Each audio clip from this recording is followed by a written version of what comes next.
Chapter 21: The Influence of Monetary and Fiscal Policy on Aggregate Demand. In this chapter, we will discuss the economic policies that play a role in influencing aggregate demand or the overall economy. We will use tools from Keynesian theory, which argues that inadequate aggregate demand for goods and services can be addressed through specific policies or prescriptions aimed at stimulating the economy. We start by relaxing the assumptions in the theory of liquidity. Recall that liquidity refers to the ease with which an asset can be converted into a medium of exchange, or simply cash. In the Keynesian framework, the assumption is that the interest rate adjusts to balance money supply and money demand, and the expected rate of inflation is assumed to be constant. Now let us delve into monetary policy. To understand monetary policy, we need to examine the concepts of money supply and money demand. Money supply, or MS, is controlled by the Federal Reserve. When plotting on a graph, MS is represented as a vertical line, indicating that the quantity of money supply is fixed by the Fed policy and does not vary with the interest rate. The Fed can alter the money supply through two main procedures. First, it is by changing the quantity of reserves in the banking system. Second, the Fed can purchase or sell government bonds in open market operations. When the Fed buys government bonds from the bond market, it makes payment to the bondholders, who are typically financial institutions, by increasing their deposits.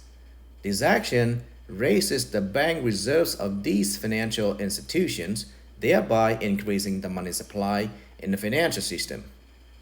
Conversely, when the Fed sells government bonds, it collects payments from financial institutions, reducing their deposits and thus decreasing the money supply in the economy.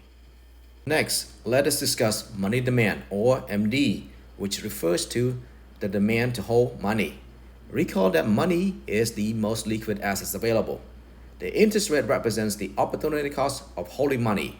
As the interest rate rises, the cost of holding money increases, leading to a reduction in the quantity of money demanded. Consequently, the money demand curve is a downward sloping line. We kick off with learning about aggregate demand.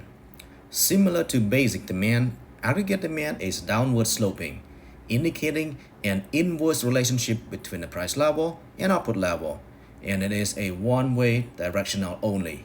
Why is that? In basic demand, we leave it to the law of demand. However, in aggregate demand, we can prove the inverse relationship through three scenarios: the wealth effect under the consumption spending channel, the interest rate effect under the investment spending channel, and the exchange rate effect under the net export channel. To explain this economic intuition, we need to show that a decrease in the price level will end up with an increase in the output level. Let us recall the GDP equation: y equals c plus I plus g plus nx. You can think of AD as the GDP equation. Any components affecting y can pass through AD as well. Let's discuss the wealth effect. Suppose that the price level decreases, the real value of money increases, resulting in an increase in purchasing power. Because of this effect, households are likely to spend more on their consumption, and total consumption spending will increase. Since C increases, according to the GDP equation, Y, or the output level, will increase accordingly. Now let us bring the money demand MD and money supply MS together to find the equilibrium in the money market. In this equilibrium, the interest rate is denoted as R star, and the equilibrium quantity of money is the money supply set by the Fed. The mechanism by which the interest rate reaches equilibrium can be decomposed into two scenarios. First, if the interest rate is above the equilibrium R star, that means that MD, the quantity of money people want to hold, is less than MS, the quantity of money supplied by the Fed. As shown in the graph, this creates a surplus of money. People holding the surplus will use it to buy interest-bearing assets, which will pull down the interest rate until it reaches the equilibrium. Second, if the interest rate is below the equilibrium R star, this means that MD, the quantity of money people want to hold, is greater than MS, the quantity of money supplied by the Fed. In this case, there is a shortage of money. People will cut back their holdings of money by selling interest-bearing assets, which will push the interest rate up until it reaches the equilibrium. Now let us focus on how monetary policy can influence aggregate demand and the economy as a whole. Expansionary or loosening monetary policy involves increasing the money supply, which causes the aggregate demand curve to shift rightward. Conversely, contractionary or tightening monetary policy involves reducing the money supply, which causes the aggregate demand curve to shift leftward. The Federal Reserve, or the Fed, can influence the money supply through open market operations conducted by the Federal Open Market Committee, FOMC. They target the federal funds rate, which is the overnight lending rate between banks set by the Fed. When the Fed aims to lower the federal funds rate, it signals bond traders to buy government bonds from the banking system, increasing reserves. This action raises the money supply and leads to a lower interest rate in the money market. Conversely, when the Fed aims to raise the federal funds rate, it signals bond traders to sell government bonds, reducing reserves. This action lowers the money supply and leads to a higher interest rate in the money market. So, how does monetary policy affect aggregate demand? If the money supply increases, the equilibrium interest rate R star falls. Households and firms are then encouraged to increase their spending, which raises the output level and shifts the AD curve rightward. If the money supply decreases, the equilibrium interest rate R star rises. Households and firms will cut back on their spending, which lowers the output level and shifts the AD curve leftward. Here we will discuss a scenario when monetary policy becomes ineffective in influencing aggregate demand and the economy as a whole. That is, the liquidity trap. A liquidity trap occurs when interest rates have already fallen to near zero, but aggregate demand remains stagnant. In this situation, production and employment are trapped at low levels, rendering monetary policy ineffective. The interest rate can fall to its zero lower bound, but it cannot fall below zero. The Japanese economy is an example where negative interest rates have been implemented. To illustrate, a negative interest rate means that if a borrower takes out a loan of $100 with a negative 10% interest rate, they would only need to repay $90. Returning to the liquidity trap in monetary policy, as the central bank increases the money supply, the market interest rate falls. This reduction in the interest rate would theoretically encourage households and firms to borrow at lower costs and increase spending. However, if consumption and investment spending remain stagnant, output growth would not occur. So, what can be done when the interest rate is at the zero lower bound? The central bank can use alternative tools to stimulate the economy, such as forward guidance. This involves raising inflation expectations by committing to keep interest rate low for an extended period. Quantitative easing. This involves purchasing a broader range of financial instruments, including mortgages, corporate debt, and long-term government bonds. Note that the term opposite to quantitative easing is quantitative tightening. Quantitative tightening is used to combat inflationary pressures, while quantitative easing aims to provide liquidity to the financial system. Now let us take a break from lecturing and do the quiz. Question number 1. If the central bank wants to contract aggregate demand, it can do what to the money supply and thereby do what to the interest rate? To contract aggregate demand, the central bank decreases the money supply, which raises the federal funds rate and consequently increases the market interest rate. This reduction in the money supply leads to higher borrowing costs, reducing overall spending and shifting aggregate demand to the left. So the answer is indeed C. Decrease money supply and increase the interest rate. Question number 2. The Fed's target for the federal funds rate is what? When the Federal Reserve established its guidance on the federal funds rate, it essentially provides a target interest rate that aims to achieve. To ensure that the target is met, the Fed must adjust the money supply accordingly. The answer is B. The Fed's target for the federal funds rate commits the Fed to set a particular money supply so that it hits the announced target. Now let's shift our focus to how fiscal policy influences aggregate demand. Fiscal policy primarily involves government spending, denoted as G, and taxation, denoted as T. These tools are used to either stimulate or tighten the economy, thereby affecting aggregate demand in various ways. The two key effects we need to understand are the multiplier effect and the crowding out effect.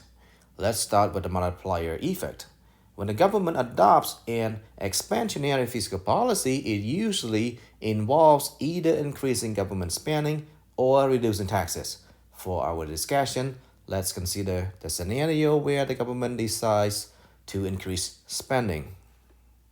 The immediate effect of increased government spending is a rise in profits and employment for firms engaged in government projects. This in turn boosts the income of both business owners and workers within these firms. The multiplier effect describes how this initial increase in income can lead to a series of additional increases in aggregate demand. Here is how it works. The initial round, government spending, raises the income of those involved in the projects. Subsequent rounds, these individuals spend a portion of their additional income on goods and services. The spending boosts the income of other businesses and workers, who then also increase their consumption. This process continues, generating further increases in aggregate demand. The extent of these effects can be quantified using the spending multiplier formula. Spending multiplier equals to 1 divided by 1 minus MPC, where MPC stands for the marginal propensity to consume. In simpler terms, MPC represents the likelihood that consumer is willing to spend. Let's work through an example. Suppose the government increases its spending by $20 billion. According to the GDP equation, which is Y equals C plus I plus G plus NX, we might wonder whether the output level Y will increase by exactly $20 billion. Assuming MPC is 3/4, the spending multiplier would be 1 divided by 1 minus 3/4. That equals to 4. So a $20 billion increase in government spending would result in a total increase in output of the change in output that equals to the spending multiplier times the change in government spending. That is 4 times $20 billion. That equals to $80 billion. If we plot this on a graph, the increase in government spending shifts the aggregate demand curve from 81 to 83, not just to 82, illustrating the significant impact of the multiplier effect on aggregate demand. In summary, the multiplier effect shows us how an increase in government spending can lead to a more than proportional increase in aggregate demand, further stimulating the economy. Let's now discuss the crowding out effect. Building on our previous discussion of increased government spending, we observed that such spending initially boosts income for firms, workers, and households, leading to increased consumption. However, this increased consumption raises the demand for money, shifting money demand curve rightward and pushing up the interest rate. The rise in interest rates increases the cost of borrowing. This discourages households from spending their increased incomes on new consumption or investing in new housing. Similarly, firms may cut back on their investments, opting not to build new factories or purchase new equipment. As a result, although the initial increase in government spending shifts the aggregate demand curve to the right, the reduction in consumption and investment due to higher interest rates partially offsets this shift. Thus, the net increase in aggregate demand is less than what the multiplier effect alone would suggest. Another important consideration is the impact of tax changes on aggregate demand. The size of the shift in aggregate demand due to a change in taxes depends on whether the change is perceived as permanent or temporary. A permanent reduction in taxes tends to have a larger effect on aggregate demand. Households are more likely to increase their consumption spending in response to a permanent tax cut, as they perceive the change as long lasting. Conversely, if the tax change is temporary, households may choose to increase their savings rather than boost consumption, since the anticipated tax cut will be reversed in the near future. Let us take on the quiz. Question number 3. With the economy in a recession due to inadequate aggregate demand, the government increases its purchases by $1,200.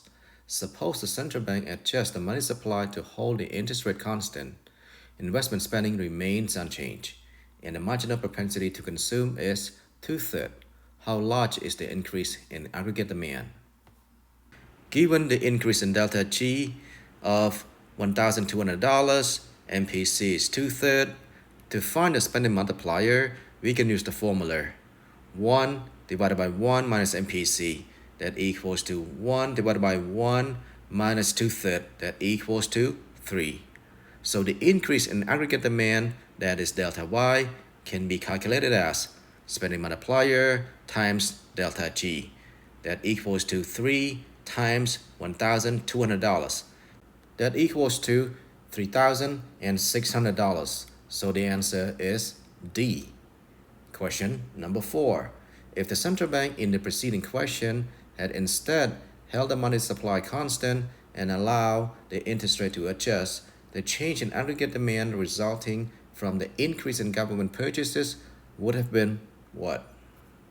To determine the impact, consider both the multiplier effect and the crowding out effect. The multiplier effect would initially cause a significant increase in aggregate demand. However, the crowding out effect, due to the adjustment in the interest rate, would offset some of this increase by reducing consumption and investment. So the answer is C. The result in aggregate demand would be smaller but still positive. After learning about monetary policy and fiscal policy as mechanical tools to influence aggregate demand or the economy as a whole, we now turn our attention to how these policies can be used to stabilize the economy. Under the case for active stabilization policy, consider the following example. Suppose the government raises taxes, which lowers aggregate demand and shifts the AD curve leftward. In response, the Federal Reserve can offset this action by increasing the money supply. This increase in the money supply would lower interest rates and boost spending, thereby shifting the AD curve back to the right. Another mechanism for stabilization is through automatic stabilizers, which are changes in fiscal policy that occur without any explicit government action. When the economy falls into a recession, incomes and profits decline. As a result, government tax revenues decrease during a recession due to lower incomes, which can stimulate aggregate demand and reduce the magnitude of the economic downturn. Additionally, during a recession, more individuals become eligible for transfer payments, such as unemployment insurance benefits. These transfer payments provide additional income to recipients, stimulating spending. Keynes emphasized the crucial role of aggregate demand in explaining short run economic fluctuations. He strongly advocated for the government to actively stimulate aggregate demand whenever necessary to maintain full employment. The government can adjust monetary and fiscal policies in response to optimistic or pessimistic economic conditions. This approach helps stabilize aggregate demand, ensuring that the output level remains stable at full employment. Now let's move on to another quiz. Question number 5. Suppose a wave of negative animal spirits overruns the economy and people become pessimistic about the future. To stabilize aggregate demand, the Fed could what? Its target for the federal funds rate, and Congress could what? Taxes. To stabilize the economy, we need to implement either expansionary or contractionary policies in monetary and fiscal dimensions.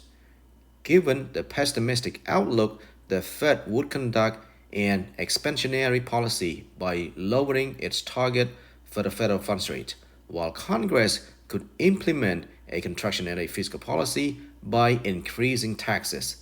So the answer is C. Question number 6. Which of the following is an example of an automatic stabilizer when the economy goes into a recession? You are in a recession, more people become eligible for unemployment insurance benefits. Automatic stabilizers are mechanisms that automatically adjust without the need for new legislation. As discussed earlier, during a recession, individuals become eligible for transfer payments, such as unemployment insurance benefits, which provide additional income to recipients, stimulate spending, and help support the economy. Therefore, the answer is A. Case study: why the Fed watches the stock market and vice versa. Let us consider the two scenarios. Scenario number 1. If there is a booming stock market, households become wealthier, leading to an increase in their spending, particularly on consumption. Firms, seeing the opportunity, may issue new shares and increase investment spending.